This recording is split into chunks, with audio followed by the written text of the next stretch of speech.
Sudan's war rages while the world looks away. A silent war consuming an entire nation, millions displaced, yet their suffering is unheard. A raised voice cry out from Sudan's ruins, a country dying through violence and silence. Hello, you're watching another episode of Explained with me, Kriti Mehta. Now, Sudan is living through one of the most devastating yet least understood humanitarian catastrophe of our time. A nation of nearly 50 million people has been pulled into a brutal civil war that has destroyed homes, emptied cities, and pushed millions towards starvation. Today, Sudan faces the world's largest displacement crisis, one of its worst hunger emergencies, and a conflict marked by unimaginable atrocities. Yet despite the scale of the suffering, much of the world remains unaware. Media blackouts, dangerous reporting conditions, and global distractions have pushed Sudan's crisis into the shadows. What reaches international media headlines is only a fraction of what is happening on the ground. Now, in this episode of Explained, we break down what the world is not seeing, the reality on the ground, the human cost, and the urgency that has gone unreported for far too long. From the roots of the conflict to the escalating atrocities and the dire humanitarian fallout. Here's what you need to know. Now, the current war began 2 years back on April 15 after the Sudanese armed forces and the paramilitary rapid support forces plunged into an open combat following tensions that had been simmered for decades now. The ongoing conflict is rooted in a struggle for power, influence, and control of the country's future. What started as a battle over political authority quickly spiraled into a full-scale civil war that consumed entire neighborhoods and tore apart cities. Khartoum, which was once a vibrant cultural and economic center, now stands as a battleground of burnt buildings, deserted streets, and broken families. Moreover, Darfur, which still carries the scars of genocide from 2 decades ago, has once again become a landscape of massacres, targeted ethnic killings, and mass displacement. But to understand why Sudan has reached this point, we must look back at its troubled history. Since gaining independence from Anglo-Egyptian rule in 1956, the country has struggled to reconcile its diverse identities, which include the Arabs and the Africans, the Muslims and the Christians, the urban and the rural, and also, let's not forget, the nomadic and the settled. Moreover, civil wars between the North and South had lasted for decades and eventually led to South Sudan's independence in 2011. But independence did not heal Sudan's political fractures. Instead, the country entered a new era of instability marked by competing military factions, economic collapse, and unaddressed grievances from the past conflicts. Now, if we look at the Darfur genocide of the early 2000s closely, we will realize how it cemented the power of the Janjaweed militias, which later evolved into what we now have as the RSF. Now, at the same time, the Sudanese armed forces continued to dominate politics, often working behind and against civilian governments. Then came 2019, when a civilian revolution toppled the decades-long dictatorship of Omar al-Bashir. For a moment, it seemed as if Sudan was on the brink of a new democratic chapter, but hopes were dashed in 2021 when a military coup shattered the fragile civilian-led government. Now, the SAF and the RSF, which were formerly allies, had now turned into bitter rivals, with each seeking dominance over the region. When tensions between them exploded, the civilian population had to pay the price. Millions became trapped in a war with no protections, no escapes, and almost no global spotlight. While the world's attention shifted to other crises, Sudan descended into a nightmare that only a few outside the region could fully grasp.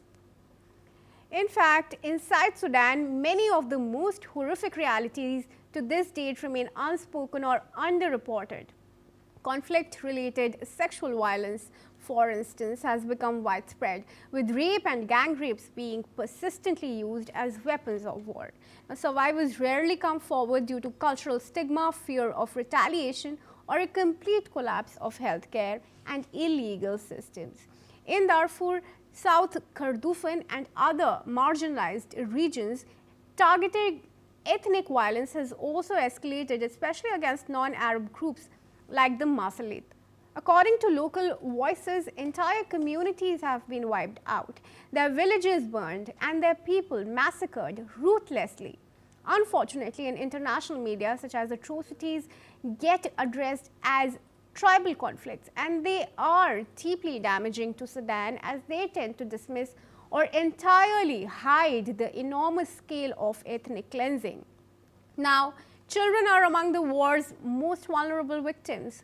Thousands have been forcibly recruited by armed groups and turned into child soldiers or used as frontline human shields.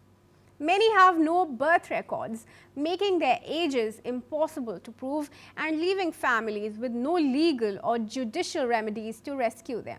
Arbitrary detentions, disappearances, and torture are rampant, with both the SAF and the RSF targeting civilians, activists, and journalists.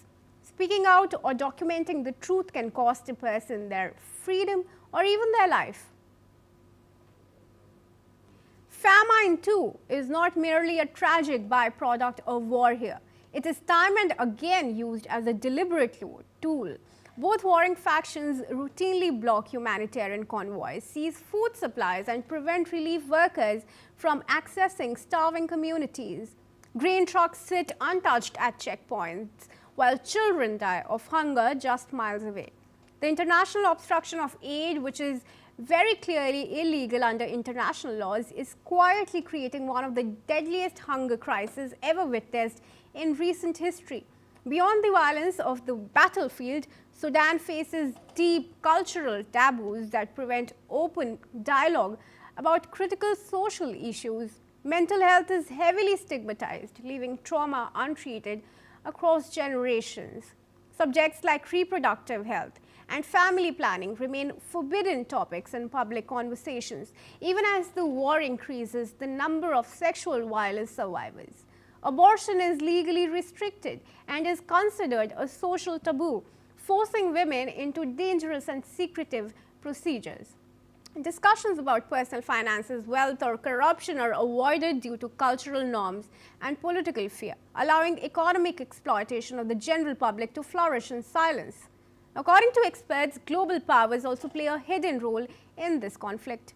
Region and foreign governments and private actors continue to supply weapons and provide funding and political backing to both sides of the conflict, which not only prolongs the war but also allows the parties involved to evade accountability. In fact, let's also tell you that coming to the topic of Sudan's displacement crisis, which is now the largest in the world, it remains as one of those tragedies that is easily overshadowed by other global geopolitical events.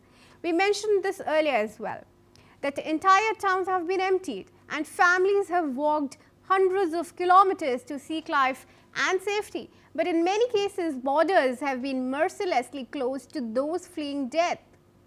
And in fact, if we take a look inside the country, life itself is collapsing. More than 70% of Sudan's hospitals are destroyed or non-functional, leaving millions with no access to medical care.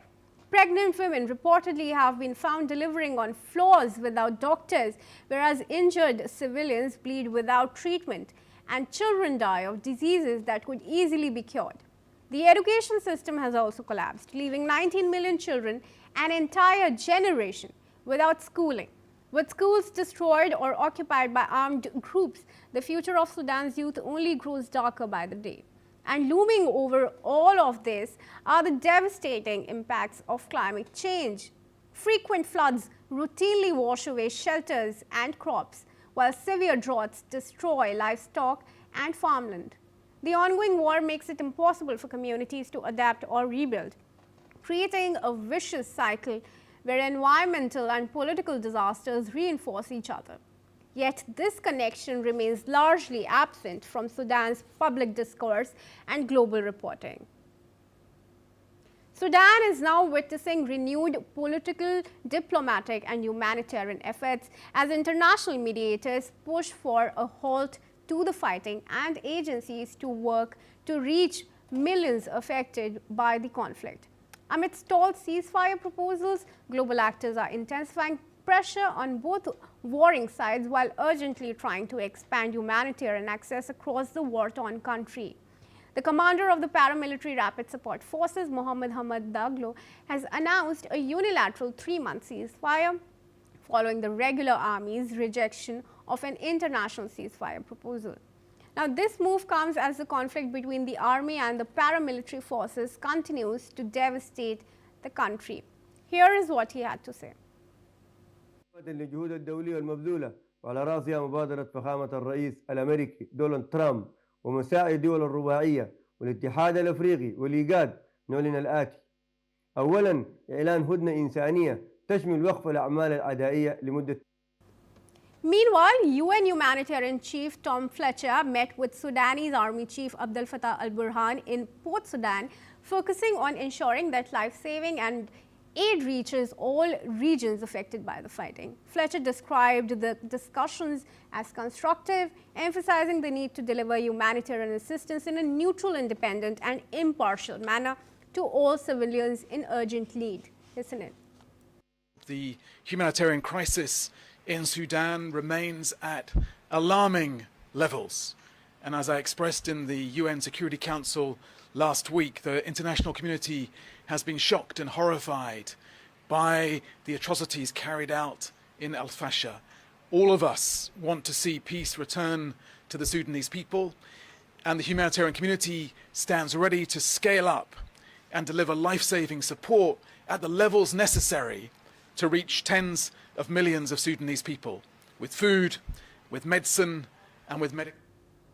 US Africa envoy Massad Boulos confirmed that neither side has formally accepted the new ceasefire proposal, urging both parties to agree to the plan presented by Washington on behalf of international mediators without preconditions to prevent further civilian suffering. Listen in.